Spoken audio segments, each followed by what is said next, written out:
Hello everybody, John here, and today onto the garage I'm going to show you how to change the gauges on your Gaslow refillable gas system.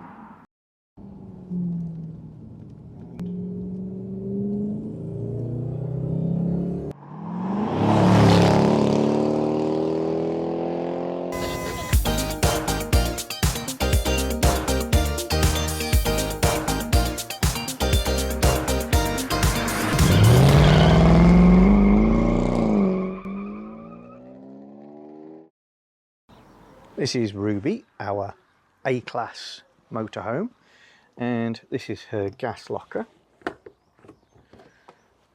And inside we have a Gaslow system.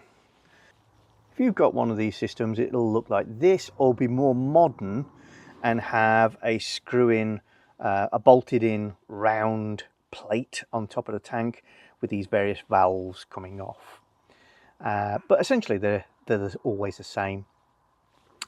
The tanks can be refilled via this pipe, which on ours leads to a filler just there, and we refill them at petrol stations with LPG. When only one of these is turned on, that supplies your interior, and the gauge shows you the level as it's going down, and we choose to use ours with one turned off so that one of them goes down and we know we've got a whole tank in reserve. That's just the way we choose to use them. You can equally have them both turned on. But essentially these will never leave the vehicle. There's no reason to take them out. In the event of an accident or incident, this will pop and you need to press that if you have a really sharp stop, and it'll get your gas going again. These gauges have a little issue, and that is they're not very well secured. This one being a good example. They're not very well secured and so don't give a fabulous reading. So I'm going to swap these gauges. Surprisingly, or at least to me, the gauges or level indicators are not expensive. So best place to go for them is actually Gaslow's own website, and they come in a couple of days, and can't quote you an exact price because it'll be wrong, but less than £20.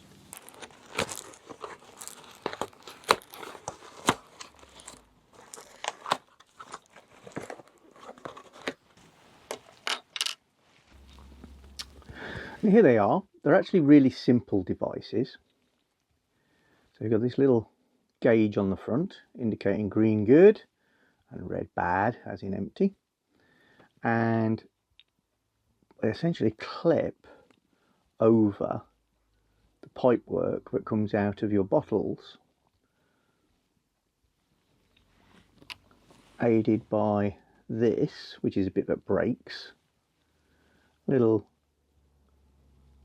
U-shaped push-in barbed clamp. Now you can doctor these when they break and use cable ties, and that's fine, but I just fancied getting it back to scratch, so I've got an original. They actually are quite a clever idea. This is a very simple and cheap gauge because the needle is just being moved by a magnet that moves up and down against this, and I'll show you how that works. I can demonstrate how these gauges work using this little magnet on a stick. If I put the magnet behind the gauge, then if the magnet is at the top, then it reads empty. If the magnet is near the bottom, it reads full.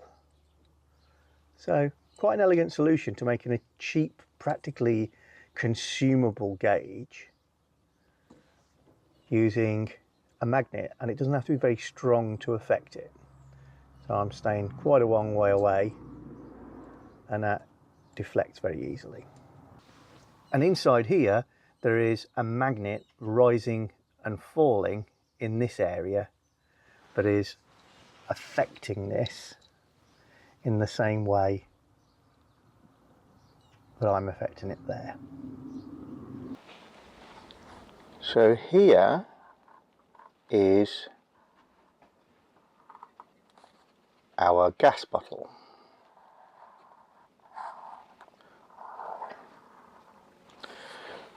And on top you have your brass attachment. Inside the gas bottle there is a tube, and on the end of that tube is a pivot for a float. And as the level of gas, which remember this is liquefied, in the bottom moves, so the float goes up and down. The other end of the float's arm is attached to a rod which goes through the tube like so,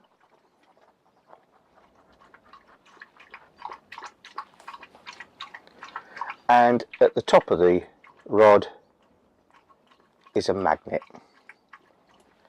So now when the level drops in the tank, so the magnet goes up. This is a great system, it's very reliable.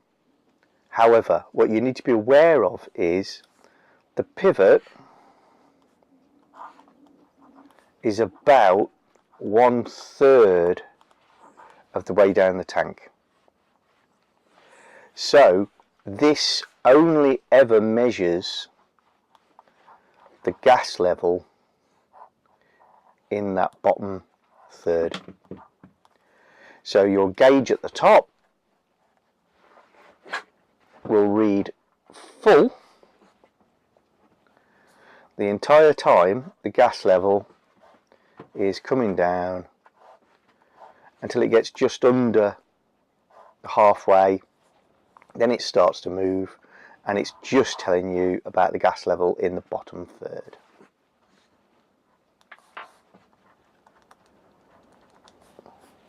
So in mine, this is going to be very easy to remove because the clip's more or less broken, but there's a sort of blind end here to the brass work, and if you slide it towards that,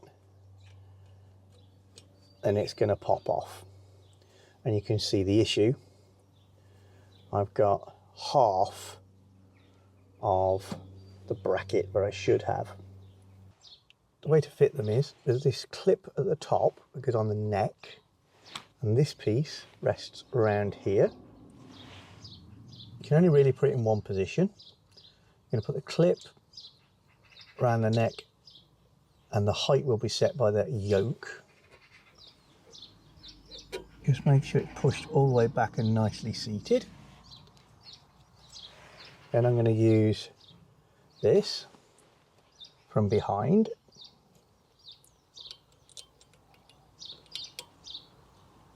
Get it into position. And then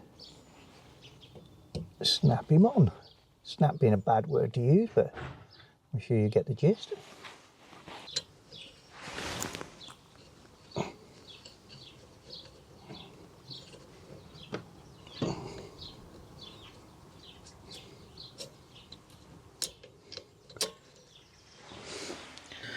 Be very careful not to do what I did. See, I've got one of the little legs of the clip outside of the hole. That's why it wasn't going home fully. And again, there's another reason these things break. So in my second attempt, what I've done is I've just pushed that halfway on. So I've definitely got the spikes in the right place, because I'm just struggling to see. And what I'm going to do is slide it over the end like that, then put the top clip on, make sure it's well seated, It can only really sit in one place, so you're not going to get it wrong. And then squeeze the clip fully home. And there we go. Now, nice and secure. And this one, I'm going to take this piece off and keep it as a spare, because I could no doubt cable tie it on if I needed to. I'm also going to change this one. This doesn't have a broken clip as such, but you can see this is broken here and it's not sitting square. So what I'm going to try and do is slide it off the end of the brass, as I have a second replacement.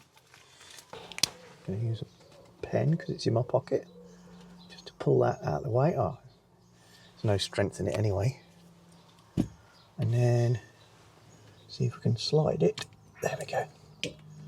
Off the end of there. There we go. You see, this one is fully intact here, just broken out. And again, cable tie would sort it out.